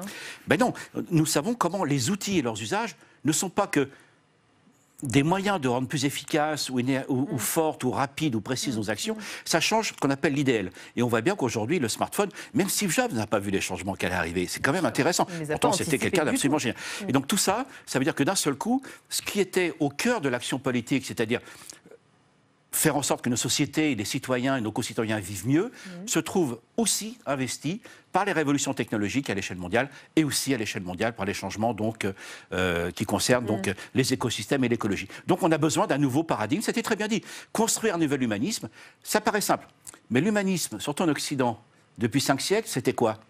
Que l'homme, par les connaissances, le savoir, la culture, l'éducation, jusqu'au programme de l'UNESCO, 1946, puisse améliorer la condition humaine. Avec cette petite idée qu'on va exprimer des potentialités qui n'avaient pas été exprimées parce que l'environnement social n'était pas assez porteur, assez riche.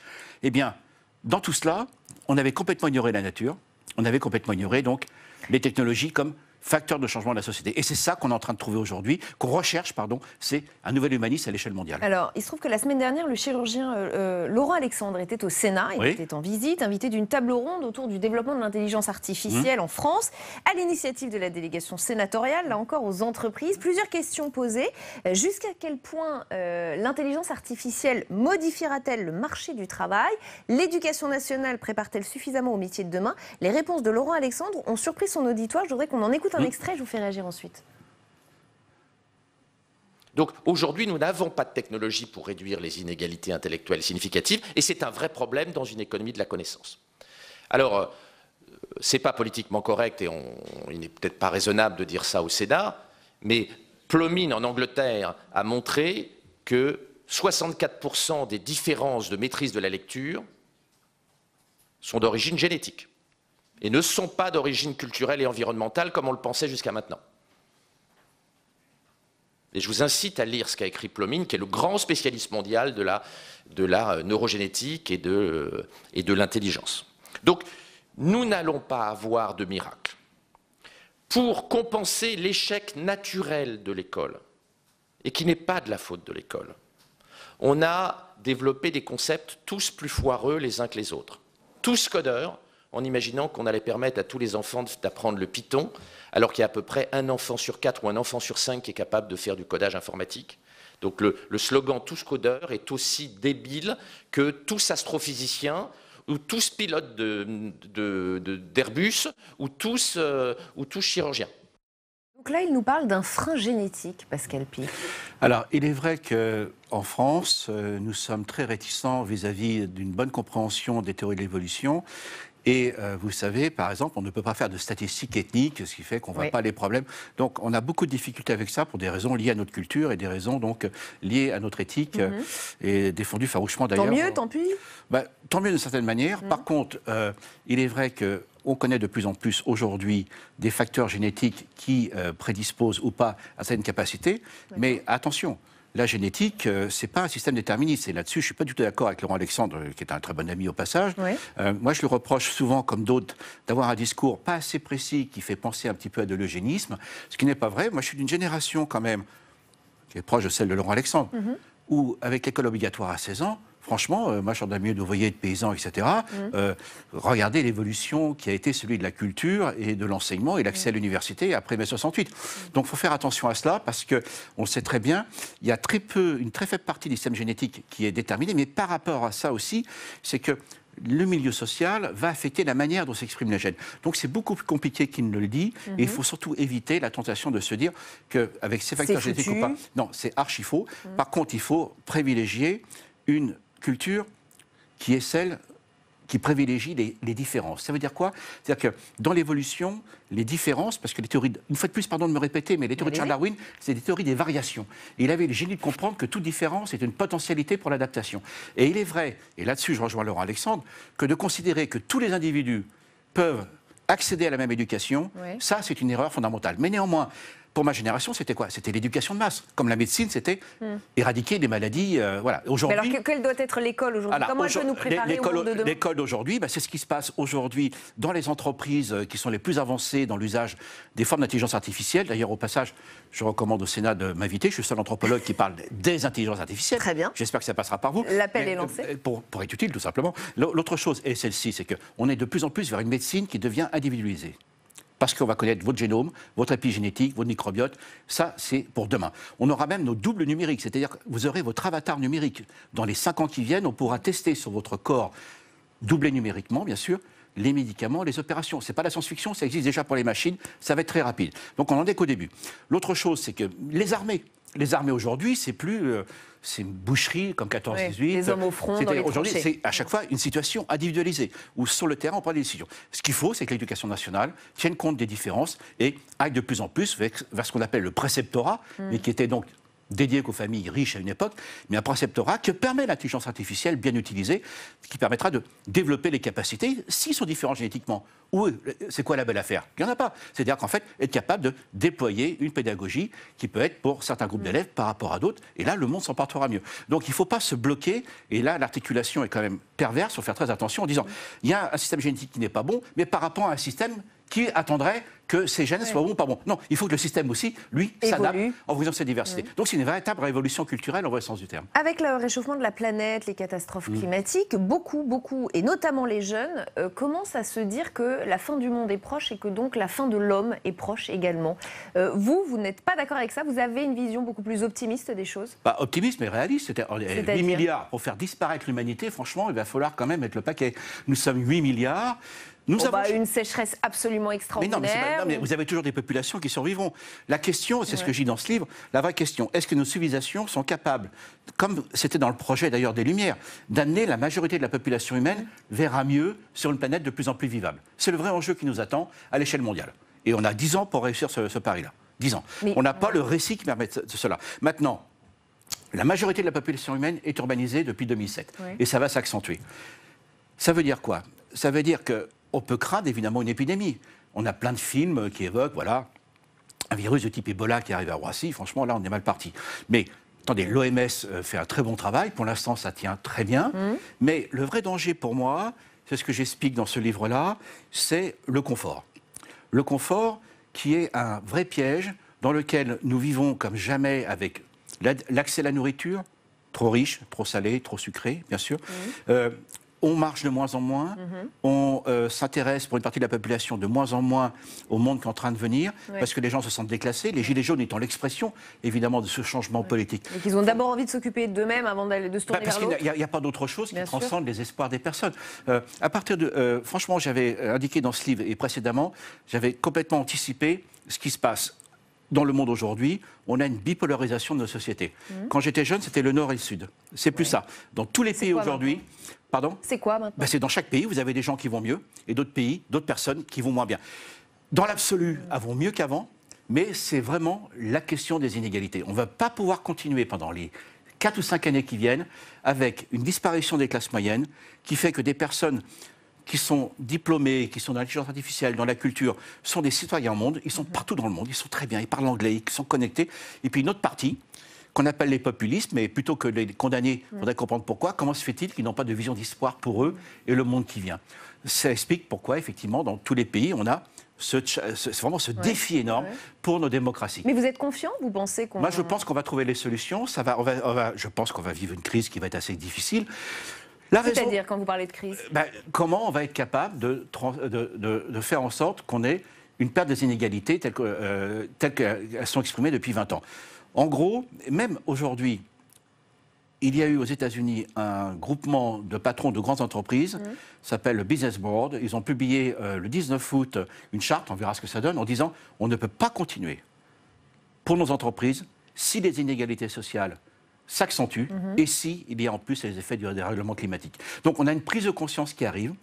Moi je vois, parce que j'ai le privilège de tourner en France pour remettre des prix d'innovation pour les entreprises et les start-up, il y a des tas de solutions qui se font sur l'économie sociale et solidaire parce que les nouveaux outils... Mais davantage au niveau local alors peut-être qu'au niveau national? Plus au niveau local, c'est ça. Donc le rôle des politiques, ça va être de mettre le cadre qui permette... Aujourd'hui le politique ne pourra pas de décider de tout ce qui se passe, ne serait-ce qu'en France. Mais c'est pas grave. Moi-même, je ne sais pas tout ce qui se passe dans ma discipline. Ce n'est pas leurs compétences qui sont limitées. Il va falloir installer des nouvelles règles du jeu avec la capacité d'encadrer, de stimuler un tissu d'innovation, mais qui est d'une richesse extraordinaire, que je vois chez les jeunes, bien sûr, notamment sur l'économie sociale et solidaire et l'économie verte, mais que je vois sur les seniors. Les seniors qui, évidemment, arrivent à 60 ans, ils disent ben voilà, moi j'ai envie de continuer à m'occuper, j'ai des compétences sur les réseaux. Donc, le terreau est là. En fait, on n'a pas inventé. On connaît le constat est fait, on est bien d'accord. Les solutions, elles sont là.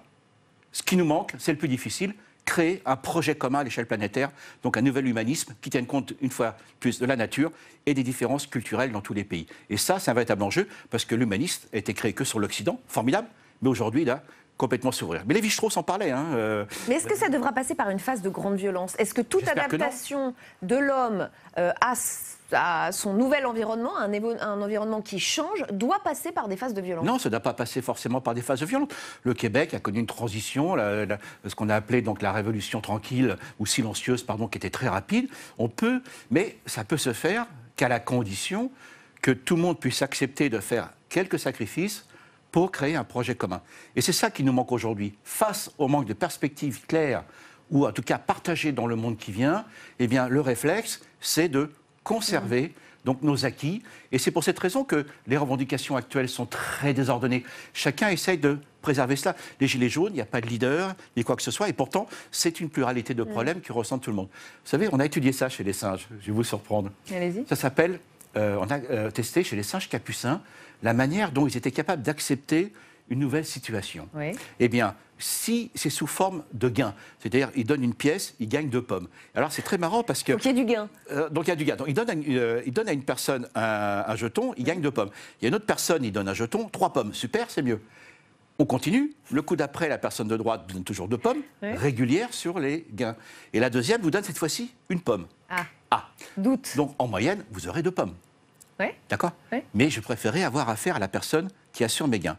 Maintenant, si vous jouez sous forme de perte, donc je donne un ticket, on me fait miroiter 3 pommes, on donne 2. Ok, j'en ai perdu 1. L'autre personne, pareil, je donne un jeton, j'ai 3 pommes, j'ai rien perdu. Et le coup d'après, l'autre toujours régulière, je n'ai perdu qu'1 pomme, et l'autre m'en donne qu'1. Donc le singe va tourner vers la régularité. Vous donnez ça à une machine. La machine vous dira, écoutez, quoi qu'il arrive, le deal est le même. Vous avez 2 pommes. Mais nous avons une rationalité qui est très différente. Et c'est pour ça que la période dans laquelle nous sommes, c'est ce que Joseph Schumpeter avait appelé une période de destruction créatrice. Eh bien, nous sommes comme les singes. On va préférer assurer nos gains, mais prendre un pari sur les pertes. Et ce qui se passe aujourd'hui, c'est qu'on a l'impression qu'on a plus de pertes que de gains. Donc le grand enjeu de la politique et toute la société, il ne faut pas mettre tout le dos sur le dos des politiques, ils ont de grandes responsabilités. Et donc c'est la société et les politiques, ça va être capable de dire, attendez, on n'est pas sur un régime de pertes, mais on est sur un régime de gains. Voilà. Et ça, c'est le plus difficile, c'est construire ce projet commun à l'échelle planétaire. Sapiens face à Sapiens. Et tout est entre nos mains, c'est ce qu'on comprend. Exactement. Merci beaucoup. Je rappelle le titre de ce livre, Sapiens face à Sapiens, l'un de vos livres, parce que vous en écrivez beaucoup. Merci infiniment, Pascal Pic, d'être venu nous voir ce soir dans Allons plus loin. Merci d'avoir été notre invité. Demain, 7h30, comme tous les jours, vous retrouvez Oriane Mancini dans Bonjour chez vous. Son invité politique demain matin, Olivia Grégoire, députée La République En Marche de Paris, vice-présidente de la Commission des Finances. Très très bonne soirée sur Public Sénat.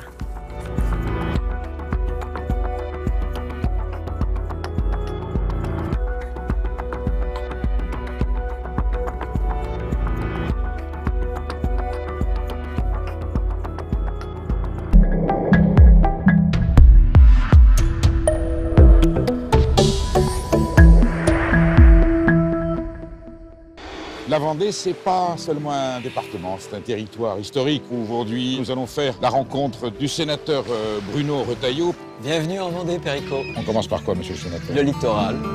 La sardine, donc, c'est le seul poisson sauvage qui est un label rouge. Elle est inscrite au patrimoine immatériel culinaire en France. Voilà. C'est une œuvre d'art. Hein. Je vous fais goûter, monsieur le sénateur. Ah bah ouais. Sardine crue, c'est top.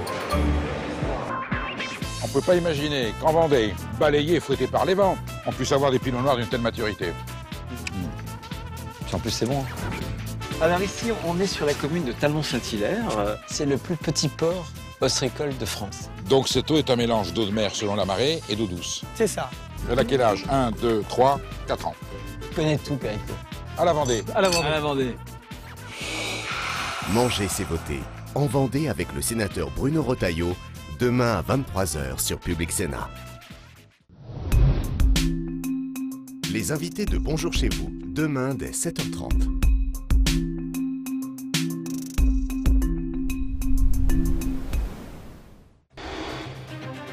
On se retrouve tous les mercredis après-midi pour une grande session d'information parlementaire. À 14h, on revient sur le fait politique du jour et l'actualité du Sénat avec des parlementaires, des commentateurs et des duplex. À 15h, ne manquez pas les questions d'actualité au gouvernement en intégralité et en exclusivité sur notre antenne. 1 heure d'échange direct entre les sénateurs et le gouvernement. Et puis à 16h, c'est l'heure du débrief. On débriefe tout ce qui s'est passé dans cette enceinte. Alors rendez-vous tous les mercredis à 14h sur Public Sénat.